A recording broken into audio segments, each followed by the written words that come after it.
Bob, I hear a lot of news coming out of Red Hook. What's new in Red Hook these days? Well, I think Red Hook continues to be on the rise. What happened recently is, I believe, a little tug of war between the mayor and the governor, which put it once again on the front page of the real estate news.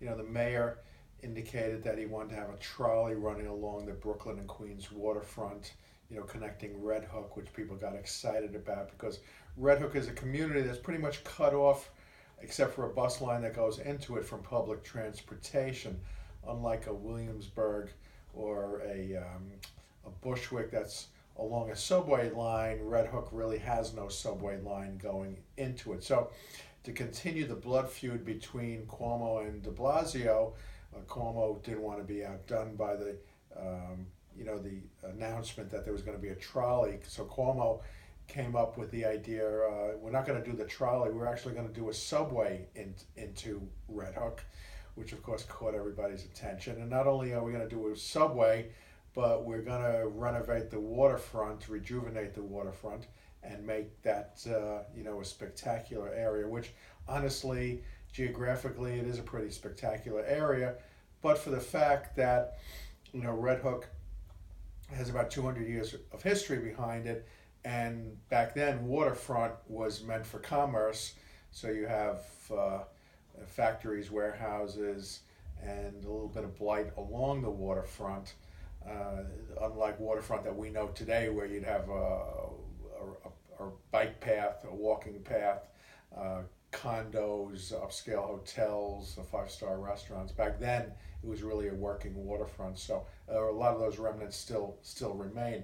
But Red Hook has been one of those communities that has quietly been increasing in value. And I think we've done some stories on people, celebrities who are buying in Red Hook. And I guess the people who are buying in Red Hook want to be trendy, but they don't want to be Williamsburg trendy. They want to just be a little offbeat trendy. And I think offbeat trendy is to buy a place and renovate it somewhere in Red Hook. Sadly, a couple of years ago during Superstorm Sandy, they took a terrible hit. The whole place was flooded, a lot of damage. So that set them back a touch, made the place a bit less attractive, for people who wanted to move in. But now that Superstorm Sandy is a bad memory, people are starting to rebuild all over the place wherever Superstorm Sandy hit, and Red Hook is no different. People are starting to rebuild there.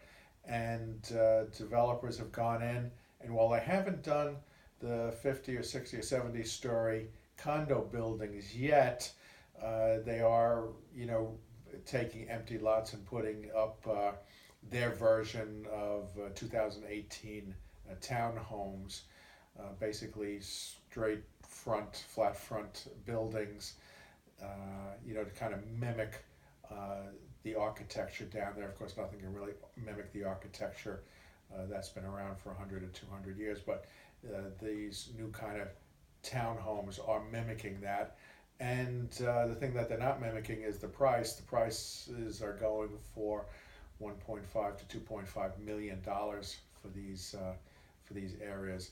Of course, the fact still remains it's a hard place to get into, either by car or by public transportation. So that's holding back the development a little. Maybe Cuomo or De Blasio's ideas will come to some sort of fruition and allow